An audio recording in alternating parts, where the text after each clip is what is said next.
Je ne vais pas reciter les personnalités présentes, je vais simplement profiter de l'occasion pour vous saluer tous ensemble.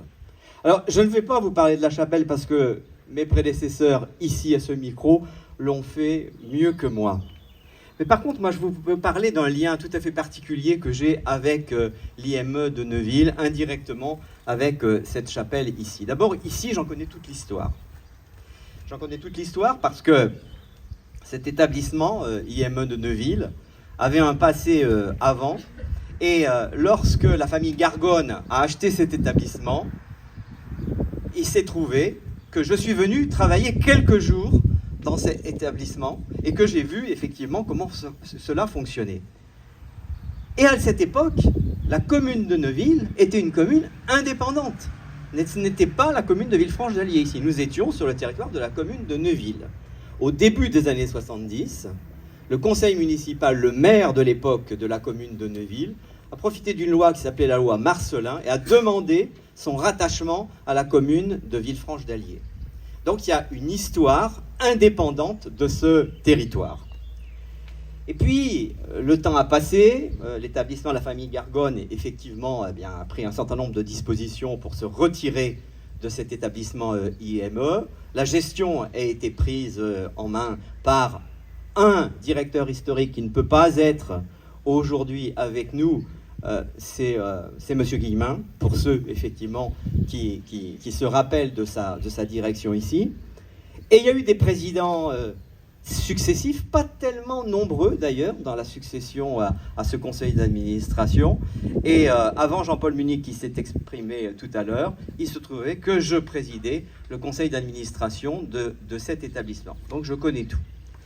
Et la chapelle de Neuville, on en parlait à chaque fois. On se disait, mais quand même, c'est désolant. Qu'est-ce qu'on peut faire? Qu'est-ce qu'on peut essayer de trouver pour sauver ce monument? Ce monument qui était un peu considéré à l'époque où la commune de Neuville était une commune indépendante, c'était un peu considéré comme l'église de la commune.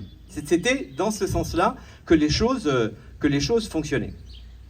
Et puis, il y a eu effectivement Christine, la bonne, la sœur d'Odile, avec laquelle je me suis énormément entendu ici, qui était une femme de pouvoir et une femme de décision.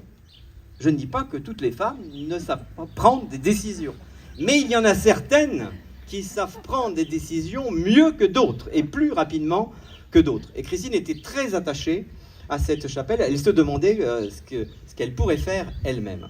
Et donc c'est elle, finalement, qui nous a tous un peu poussés et boostés pour prendre une direction qui permettrait effectivement, finalement, qui est une sorte d'étape aboutissante aujourd'hui de se retrouver pour lancer cette souscription. Alors, je ne sais pas, Odile, si je peux le dire, mais je ne vous ai pas demandé votre autorisation. Parce que, vous savez, la commune de Villefranche-d'Allier, elle est connue dans le département et ailleurs pour, non pas l'IME de Neuville, mais elle est connue pour ce que les gens disaient il y a quelques années, ces abattoirs, les abattoirs de Villefranche. Et la famille, la bonne. Et finalement, je le dis, vous me voyez venir. Vous savez, il a fallu des créateurs. Il y a une histoire. C'est 1936, la création des abattoirs à Villefranche. Et c'était la famille Badier qui a repris en 40 ans. Je ne vais pas rentrer dans le détail, etc. Mais donc, vous avez un autre lien avec Villefranche. Cet autre lien, c'est de faire une descendante des créateurs de l'abattoir aujourd'hui devenu Socopa. Donc, si vous voulez, l'ancrage de cette famille, à la fois à l'IME de Neuville par ses engagements et à la fois, effectivement, pour la vie économique de ce territoire, il se retrouve finalement avec une marque qui est économique et en même temps qui est culturelle. Donc, c'est très important. Voilà, alors je ne vais pas, parce que je peux parler pendant 1 heure, si je vous raconte tous les événements subis ici. Cet établissement, si vous voulez, il a un cadre absolument extraordinaire. Je pense que vous vous en rendez compte. Nous écoutons les oiseaux, nous sommes vraiment dans la nature.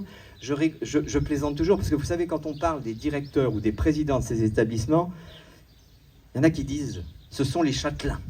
Voilà, c'est cette expression qui est donnée parce qu'effectivement, beaucoup d'établissements spécialisés. Alors, je plaisantais tout à l'heure parce que je vois d'autres présidents et d'autres directeurs d'établissements.